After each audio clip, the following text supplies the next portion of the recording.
My sister's parting gift to me was the video that killed her. If she'd known that, she wouldn't have let me watch it. She certainly wouldn't have watched it herself. Amelia and I were close. Were only 2 years between us. My little sister was close to turning 20 when it happened. I sometimes forget that it only happened 5 weeks ago. I don't know how long I have until it happens to me.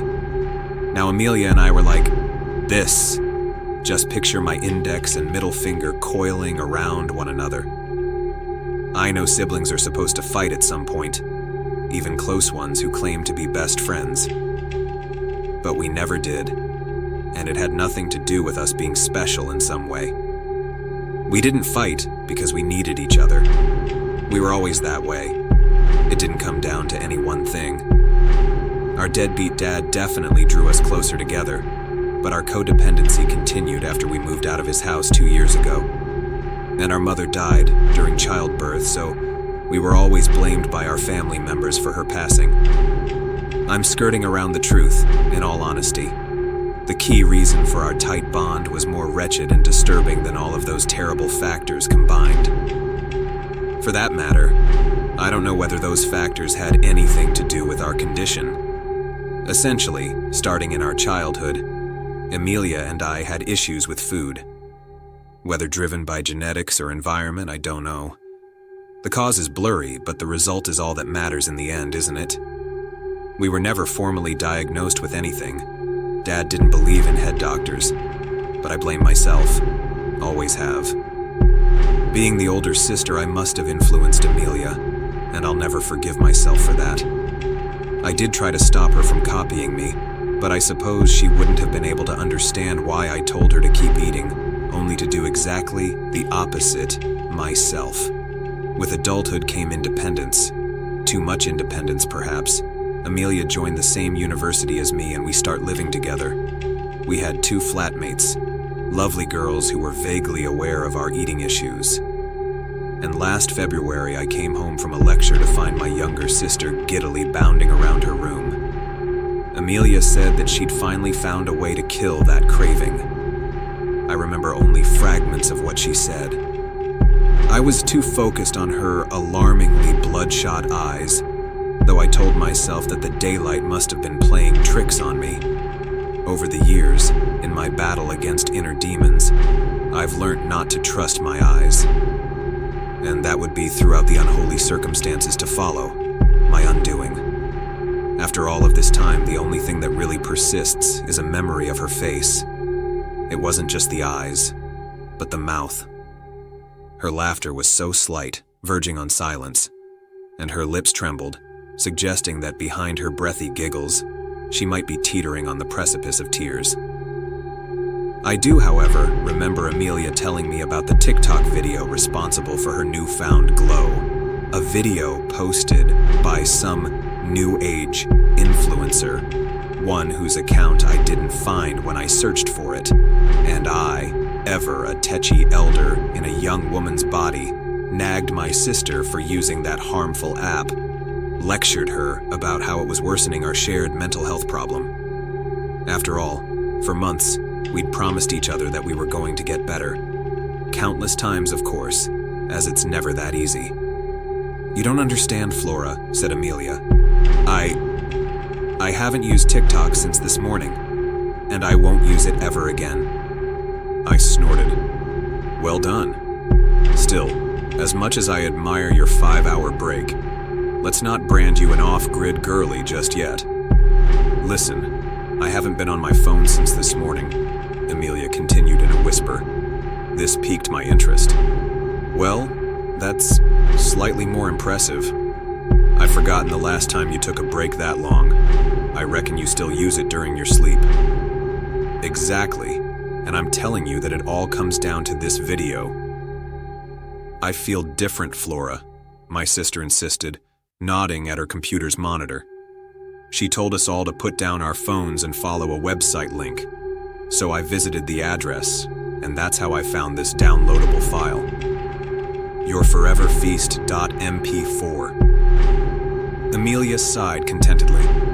It could help you too, Flora. I only watch this video whenever I feel a craving for food, and that urge just goes away. Then, finally, came my frown. Goes away?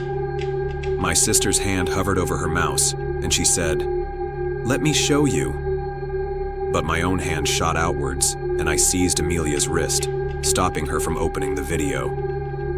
I wasn't even sure why I had such a dramatic reaction. I was basing my worry on only her odd demeanor and what I assumed to be a Trojan-laden video file.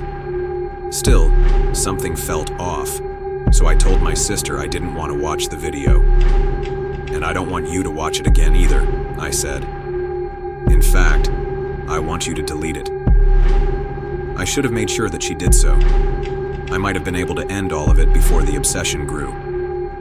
That evening, during dinner, I managed to eat half of my soup. Not bad for me. Amelia didn't even attempt her plate, on the other hand. Yet, my stomach was the only one growling. "Amelia, are you okay?" I asked. As she had been for hours, my sister was still releasing a series of breathy chuckles through her marginally ajar lips. Tears, somewhere between joyous and tortured, stained her cheeks. And then, without responding to me or even looking in my direction, Amelia took her plate of untouched food to the kitchen. Then she went up to her room. She didn't emerge all night. Strangely, however, when I went to the toilet around 3 a.m., I noticed a blue glow slipping underneath Amelia's door. Something I found a little concerning, given that Amelia, in spite of her mental struggles, has always been one for early nights and early starts. Over the following weeks, Amelia took steps backwards, not forwards.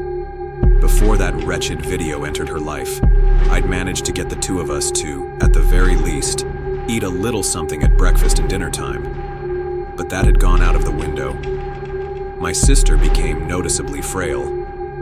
Meanwhile, I was eating more. I forced myself to, at the very least, eat a full bowl of cereal each morning as I felt that we couldn't both spiral at the same time. In addition, I hoped to be a role model for Amelia, hoped she would copy me again. But her daily ritual of watching that video continued, and she was watching it more than once a day. She was barely leaving her room, and the girl who entered wasn't the same one who left. There was always less of her afterwards. In September, after I'd finished my course, Amelia moved into a new house. I returned home, hoping our father might be able to help me knock some sense into her. That was a tall order from him. Let's just leave it at that. Anyway, I eventually decided to pay my sister an impromptu visit. She really had, as promised, stopped using social media, choosing to communicate with me via text messages. But those had become too sporadic by December. After a week without hearing from my sister, I decided that turning up at her house unannounced was the only thing left to do. Amelia's housemates wore strangely pale faces, which only exacerbated my anxiety whilst I asked questions about my sister's welfare. One girl said she didn't know much, as she spent most nights at her boyfriend's place. The other said that she hadn't seen Amelia since the Tuesday before, 9 days earlier. The only indication of Amelia's presence was that blue, ever-persistent light below her door. I ran up the stairs, despite protests from the gaggle of housemates huddling in the lobby. They didn't follow me, however, didn't try to stop me. And now, looking back, I think they were scared to do so. There's a lot that comes to mind in retrospect. Their shuddering faces, their stammering answers. Surely something as banal as an unsociable housemate wouldn't have been enough to fill their eyes with such fear. One girl's eyes were pooling with tears. I think there were things they didn't tell me. Stumbling across the unlit landing, a blue glow guided me towards Amelia's room. It spilt through the crack below the entrance. But I didn't shout for my sister. Didn't knock. I rammed the handle downwards and shoulder rammed the door, but it was unlocked, and I tripped through to the other side. I found myself in a room with drawn drapes. A dark room. Darkness somehow barely scratched by the blinding blue light of Amelia's lit monitor. The only thing the screen illuminated, save for the carpet leading towards the door, was Amelia's chair. My sister sat in it, head resting on her desk. withered sister. My unmoving sister. My ears were ringing, but I must have screamed, mustn't I? Must have screamed at the body, no more than threadbare flesh clinging to a frail skeleton. And worst of all, this wasn't the thing which terrified me. No. What terrified me was that my sister's lower face, the top had decomposed to reveal her skull's eye sockets, remained mostly intact. It revealed her lips. She died with a smile on her face. Perhaps I would have been haunted by that sight for longer, had it not been for a weightier terror drawing my eyes, the terror that prompted me to write this post in the first place. A video was looping on Amelia's screen. I know you want to know what I saw. I'd like to tell you, but it wouldn't mean a thing to you. It has to be seen to be understood. It's more than a video, more than a tapestry of black and blue pixels, arranged in just the right way to put a wide smile on my face, to take the weight from my body. I don't know who or what made it, but the video is not natural, not of this world. I tried to look away, but I found that I couldn't or wouldn't. I became detached from the world, detached from my senses, detached from the screams of Amelia's housemates, detached from the conversations with paramedics who tore me away from my sister's body. Not detached from fear.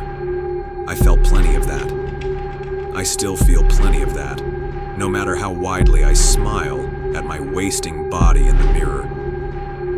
Much like my late sister, I wear that awful smile on my face, still release that breathy laugh. That's why I'm so afraid. I don't know what's inside me. I'm detached, above all else, from hunger.